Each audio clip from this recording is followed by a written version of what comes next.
باللہ من الشیطان الرجیم بسم اللہ الرحمن الرحیم الحمد للہ رب العالمین وصلی اللہ علی محمد وآلہ الطاہرین اللہم صلی علی محمد وآلہ محمد وعجل فرجہم۔ کل بات یہاں تک پہنچی تھی کہ نزول قرآن کے سلسلے میں جو دو طریقے کا نزول بیان کیا گیا ہے، ایک نزول تدریجی اور ایک نزول دفعیہ۔ یوں کہا جائے کہ ایک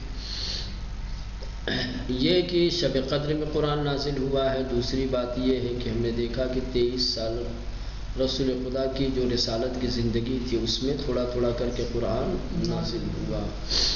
تو ان تمام مرحلے سے گزرنے کے بعد 3 سوالات سامنے آئے تھے، اور وہ یہ تھے کہ اگر قرآن مجید کے نزول کی ابتدا شب قدر ہے تو پھر 27 رجب کو رسول خدا پر سورہ علق کی جو ابتدائی آیتیں نازل ہوئی تھی اور اس کے بعد اب مبعوث و رسالت ہوئے تھے، یہ کیسے ممکن ہے کہ قرآن کا نزول شب قدر میں بھی ہو؟ ایک طرف تو یہ بیان کیا جاتا ہے کہ قرآن شب قدر میں نازل ہوا، دوسری طرف ہم دیکھتے ہیں کہ 27 رجب کو سورہ علق کی ابتدائی آیتیں نازل ہوئی، جس کے بعد اللہ کے رسول مبعوث و رسالت ہوئے۔ ٹھیک، یہ سوال تھا۔ اس سوال کا جواب دیکھتے ہیں کہ اس سوال کا جواب کیا ہے۔ جواب نمبر 1، بعثت کے 3 سال بعد نزول قرآن کا آغاز ہوا، یعنی بعثت کے وقت سورہ علق کی جو چند آیتیں نازل ہوئی تھیں ان آیتوں کو نزول قرآن میں شمار نہیں کیا ہے۔ نزول قرآن کی ابتدا 27 رجب سے نہیں مانی جاتی، بلکہ فصدع بما تؤمر یہاں سے ہوئی۔ کیوں آخر اس کا شمار نہیں کیا؟ کہا سورہ علق کی یہ آیتیں کیا ہے، اس سورہ کے مکمل ہونے کے بعد اس سورہ کی آیتوں کہی جاتی ہیں اور اس کا اطلاق ہوتا ہے۔ چند آیتیں تو نازل ہوئی تھی لیکن سورہ نازل نہیں ہوا تھا۔ جب یہ سورہ مکمل ہوا ہے تو پھر ان آیتوں کا سورہ علق کی آیتوں پر اطلاق ہوا ہے، کہا گیا کہ یہ سورہ علق کی آیتیں ہیں، لہذا اس کی نسبت 27 رجب یا بعثت کے وقت سے نہیں دی جاتی، بلکہ نزول قرآن کا آغاز اس وقت سے شمار کیا جاتا ہے جب اللہ کی طرف سے فصدع بما تؤمر کا حکم آیا ہے، جب اللہ نے اپنے حبیب کو علی الاعلان تبلیغ دین کا، تبلیغ توحید اور رسالت کا حکم دیا ہے۔ لہذا بعثت کے 3 سال بعد سے جو نزول قرآن کا سلسلہ شروع ہوا اور رسول خدا کی وفات تک جو سلسلہ جاری رہا، ٹھیک ہے، اس کو کہا جاتا ہے کہ یہ قرآن مجید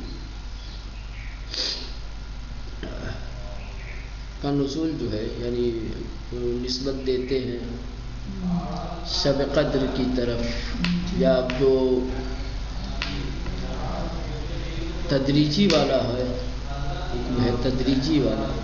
تدریجی والے میں بھی بعثت کے وقت جو آیتیں نازل ہوئی ہیں ان کو تدریجی والے میں بھی شمار نہیں کرتے ہیں، سمجھ رہے ہیں، بلکہ 27 رجب کے بعد سے 3 سال تک جو وحی کا سلسلہ رکا رہا، جس کو زمانے فترت کہتے ہیں، وہ 3 سال گزرنے کے بعد جب دوبارہ حکم آیا فصدع بما تؤمر، تو وہاں سے نزول قرآن کا آغاز شمار کیا جاتا ہے۔ ٹھیک، دوسرا جواب یہ ہے کہ جو یہ کہ اگر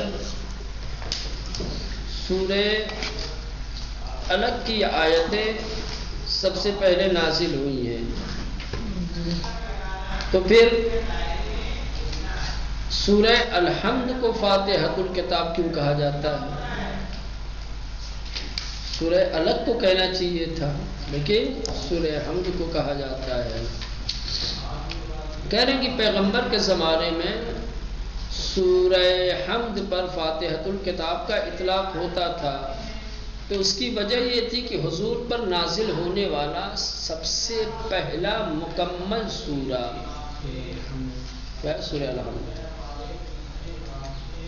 حیات پیغمبر میں، زمان پیغمبر میں سب سے پہلا مکمل سورہ جو رسول خدا پر نازل ہوا وہ ہے سورہ الحمد، اسی لیے اس کو فاتحۃ الکتاب کہا جاتا ہے۔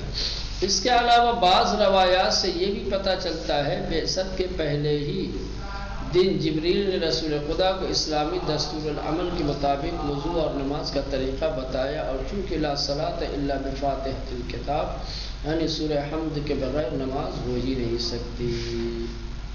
کہنے کہ اگر آپ بعض روایتوں کا جائزہ لیں تو بعض روایتوں میں یہ ملتا ہے کہ جس دن اللہ نے جبرائیل کو بھیج کر کے نبی کریم کو نبوت اور رسالت کا مجزہ دیا ہے، یعنی بعثت والے دن، تو صرف سورہ الگ کی چند آیتیں نازل نہیں ہوئی ہیں اس دن، بلکہ اسی دن جبرائیل امین نے رسول خدا کو کچھ اسلامی دستور العمل بھی دیے ہیں، مثلا نماز اور روزہ کا حکم بھی دیا ہے۔ اور ظاہر سی بات ہے اگر نماز اور روزہ کا حکم پہلے ہی دن دیا گیا ہے تو نماز کے لیے یہ ملتا ہے کہ لا صلاۃ الا بفاتحۃ الکتاب، کہ نماز بغیر سورہ فاتحہ کے مکمل ہو ہی نہیں سکتی۔ تو اس کا مطلب یہ ہوا، نتیجہ یہ نکلتا ہے کہ جب بعثت والے دن نماز کا حکم دیا گیا تو نماز کے حکم کے ساتھ ساتھ فاتحۃ الکتاب کی تعلیم بھی دی گئی تاکہ اس کے ذریعے سے نماز صحیح۔ تو اس کا مطلب یہ ہوا کہ بعثت والے دن ہی رسول خدا کو سورہ الحمد کی تعلیم دی گئی تھی۔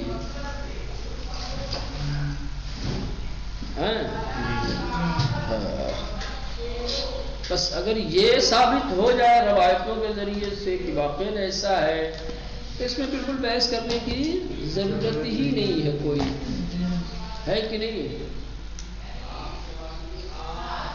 پہلا سورہ مکمل نازل ہوا وہ یہی ہے، تو لہٰذا یہ اسلام کا قانون ہے اور ماننا پڑے گا کہ بعثتی کے موقع پہ پورا سورہ حمد نازل ہو گیا تھا۔ لہٰذا اب اگر سورہ الحمد کو فاتحۃ الکتاب کہا جاتا ہے تو بالکل صحیح ہے۔ اگر بعثت والے دن ہی، دیکھیں ایک ہی جواب میں دو طریقے کے جواب دیے گئے۔ پہلا جواب یہ ہے کہ رسول خدا پر سب سے پہلا مکمل نازل ہونے والا سورہ الحمد ہے، تو اس جہت سے بھی آپ سورہ الحمد کو فاتحۃ الکتاب کہہ سکتے ہیں، ٹھیک، کیونکہ سب سے پہلا مکمل سورہ یہی نازل ہوا ہے۔ کامل سورہ، مکمل سورہ، سوروں میں سے سورہ الحمد سب سے پہلے نازل ہوا ہے۔ تو جب سورہ الحمد رسول خدا پر مکمل طریقے سے سب سے پہلا نازل ہونے والا سورہ ہے تو اسے فاتحۃ الکتاب بھی کہہ سکتے ہیں۔ اسی میں ایک روایتوں کی بنیاد پر جواب دیا گیا ہے، وہ یہ ہے کہ بعض روایتوں میں ملتا ہے کہ بعثت والے دن ہی نبی کریم کو کچھ اسلامی دستور العمل دیے گئے، کچھ واجبات، کچھ فرائض بتائے گئے، جس میں خاص طور سے نماز اور روزہ۔ تو اگر نماز کا حکم دیا گیا ہے بعثت والے دن تو ایک دوسری روایت میں ملتا ہے کہ لا صلاۃ الا بفاتحۃ الکتاب، کہ نماز سورہ الحمد کے بغیر ناقص ہے، نامکمل ہے۔ تو جب جبریل امین نے اللہ کی طرف سے بعثت والے دن نماز کا دستور دیا ہوگا تو نماز پڑھنے کا طریقہ یعنی سورہ الحمد بھی بتایا ہوگا، سورہ الحمد کی تعلیم بھی دی ہوگی۔ تو اس عنوان سے بھی کیا ہو گیا، سورہ الحمد پہلا نازل ہونے والا سورہ اور فاتحۃ الکتاب ہے۔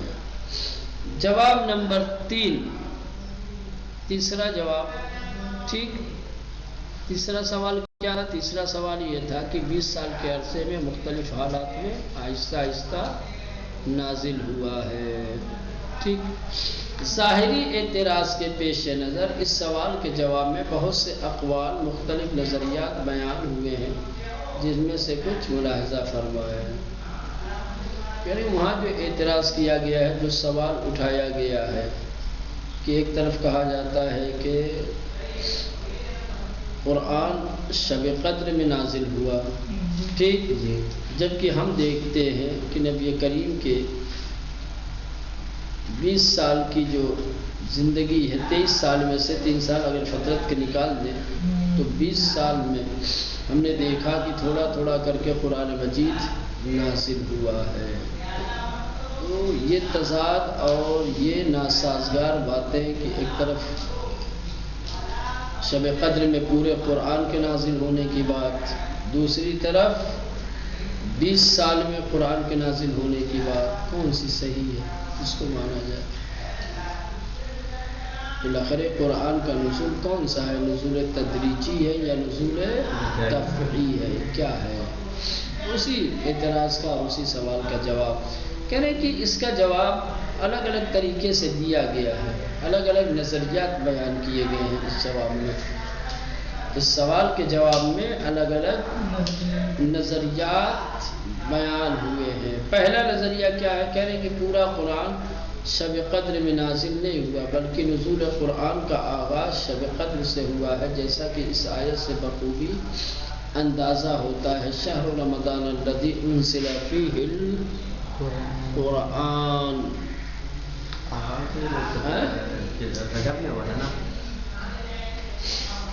سنے تو یہ کیا کہہ رہے ہیں؟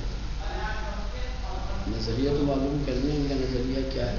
یہ کہہ رہے ہیں کہ پورا قرآن شب قدر میں نازل نہیں ہوا، جو کہا جاتا ہے انا انزلناہ فی لیلۃ القدر، اور لوگ سمجھتے ہیں کہ پورا قرآن شب قدر میں نازل ہو گیا ہے. ایسا نہیں ہے. شب قدر میں پورا قرآن نازل نہیں ہوا ہے، بلکہ نزول کا آغاز ہوا ہے.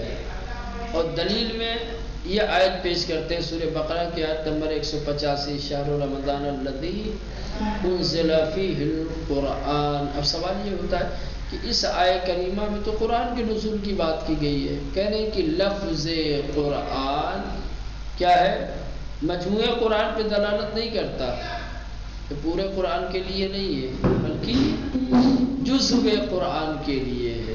تو اگر کیا کہ ماہ رمضان میں قرآن نازل ہوا تو قرآن کا کچھ حصہ نازل ہوا ہے، نہ کہ مکمل قرآن نازل ہوا ہے. اب سوال یہ ہوگا کہ یہ کیسے آپ نے کہہ دیا کہ لفظ قرآن سے مراد کیا ہے؟ جزء قرآن ہے، کامل قرآن نہیں ہے. کہ یہ بولا جاتا تھا، رائج تھا رسول خدا کے زمانے میں. یہ تو آج بھی رائج ہے. ایک آیت کو بھی قرآن کہتے ہیں، ایک سورہ کو بھی قرآن کہتے ہیں، اور مکمل قرآن کو بھی قرآن نہیں کہتے. اب یہ چھونا نہیں، ہاتھ نہیں لگانا قرآن ہے. ایک آیت کو بولیں گے نہیں بولتے. ایک پارا ہو تو اس کو بھی کہتے ہیں کہ نہیں، کہ ایک دن سے یہاں رکھا ہو کہیں گے کہ نہیں کہ یہ قرآن ہے. مکمل قرآن ہو تب بھی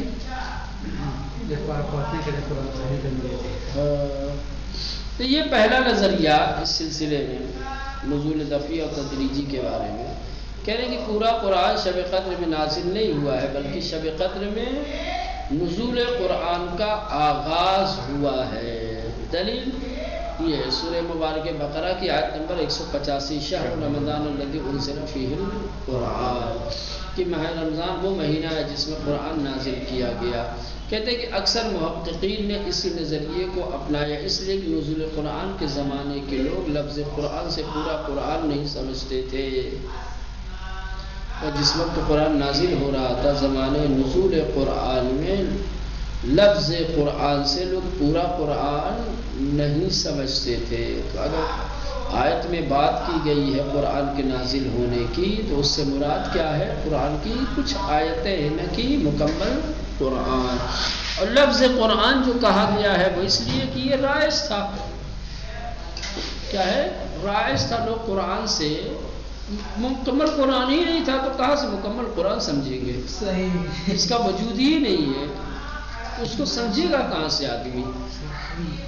نزول کا سلسلہ تھا، آیتیں اترتی تھی، آیتیں آتی تھیں، انہی آیتوں کو قرآن بولا جاتا تھا، لہذا لفظ قرآن سے وہ آیتیں سمجھتے تھے، لیکن مجموع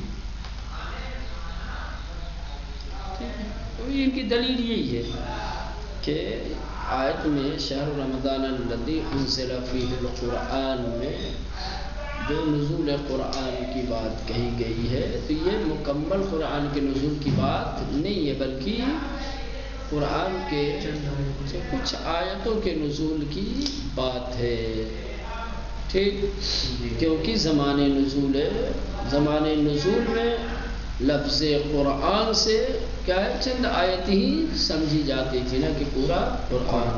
اکثر محققین نے اسی نظریے کو اپنایا بھی ہے۔ اس سے قطع نظر خود قرآن میں ایسی بہت سی آیتیں ہیں جو ایک جگہ اور ایک رات میں نازل نہیں ہو سکتی۔ مثلا قرآن مجید میں ایسے گزشتہ واقعات کی خبریں موجود ہیں جو پہلی شب قدر کی بنسبت بہت آگے کی بات ہے، یعنی جن کا پہلی شب قدر کے بہت عرصے بعد سے تعلق ہے۔ مثال کے طور پر دیکھیں وَلَقَدْ نَصَرَكُمُ اللَّهُ بِبَدْرٍ وَأَنْتُمْ أَذِلَّاء۔ ایک چیز اور بیان کر رہے ہیں، کہہ رہے ہیں کہ یہ جو نظریہ پیش کیا گیا ہے اس نظریے کی صحت کے بارے میں آپ کو اس بات کی طرف بھی توجہ دینی پڑے گی، غور کرنا پڑے گا کہ بھائی شب قدر کوئی ایک تو تھی نہیں، شب قدر رسول خدا کی اگر 20 سالہ زندگی مانگ لی جائے تو 20 سال میں 20 شب قدر آئی، تو بہت سا تو ایک ہی شب قدر میں پورے قرآن کے نازل ہونا ممکن بھی نہیں ہے۔ کیوں؟ اس لیے کہ اگر فرض کر لے کہ بعثت کے 5ویں سال شب قدر میں پورا قرآن نازل ہوا، جبکہ یہ بھی نہیں ہے، پہلی سال میں نازل کرنا پڑے گا نا جی۔ تو فرض کر لیں بعثت کے 5ویں سال میں پورا قرآن نازل ہوا، تو اس میں بہت ساری آیتیں ایسی ہیں کہ جو واقعات ابھی رونما بھی نہیں ہوئے ہیں، جو بعثت کے 8ویں سال میں 9ویں سال میں ہجرت میں جا کر کے ابھی وہ رونما ہونے والے ہیں، تو جو واقعات ابھی رونما ہوئے نہیں، جو باتیں ابھی وجود میں آئی نہیں بلکہ چند سالوں بعد وجود میں آنے والی ہیں، اس کو پہلے ہی کیسے ذکر کر دیا جائے گا؟ مثلا جنگ بدر ابھی ہوئی نہیں ہے اور جنگ بدر میں نصرت اور مدد کی بات کہی جا رہی ہے، تو اس سے یہ سمجھ میں آتا ہے کہ شب قدر میں قرآن کے نزول کی جو بات کہی جاتی ہے وہ کیا ہے، مکمل قرآن کے نزول نہیں ہے، بلکہ کیا ہے کچھ آیتیں نازل ہوئی ہو۔ نزول قرآن کا آغاز شب قدر میں ہوا ہے، نہ کہ مکمل قرآن شب قدر میں اترا ہے۔ یہ پہلا نظریہ۔ مثلا کہا ہے کہ خدا نے جنگ بدر میں تمہاری نصرت اور جبکہ تم ضعیف و ناتوان تھے، یہ قرآن مجید کی آیت ہے۔ یہ آیت اگر پہلی شب قدر میں نازل ہوئی ہوتی تو اس سے مستقبل کی شکل میں نازل ہونا چاہیے تھا، ہے نا، ماضی کا صیغہ نہیں۔ لقد نصرکم اللہ ببدر، کہ بدر میں ہم نے تمہاری مدد کی، یہ کہیں کہ بدر آئے گیا، جنگ بدر جب ہوگی تو ہم تمہاری مدد کریں گے، ایسا ہونا چاہیے تھا، ورنہ بات حقیقت اور واقعیت کے خلاف ہو جائے گی، ہے نا جی۔ قرآن کی آیتیں کیا ہے، واقعیت اور حقیقت کے خلاف ہو جائے گی اگر ایسا، یعنی اس استدلال سے قطع نظر قرآن مجید میں ناسخ و منسوخ، مبہم و مبین، عام و خاص کا وجود بھی اس نظریے کی تائید کرتا ہے کہ پورا قرآن ایک بارگی نازل نہیں ہو سکتا، کیونکہ کسی آیت کا ناسخ یا مبین ہونا اس بات کا مقتضی ہے کہ منسوخ اور مبہم پہلے سے موجود ہوں، بس یہ بات ہرگز معقول نہیں کہ موجودہ قرآن یکجا نازل ہوا ہو۔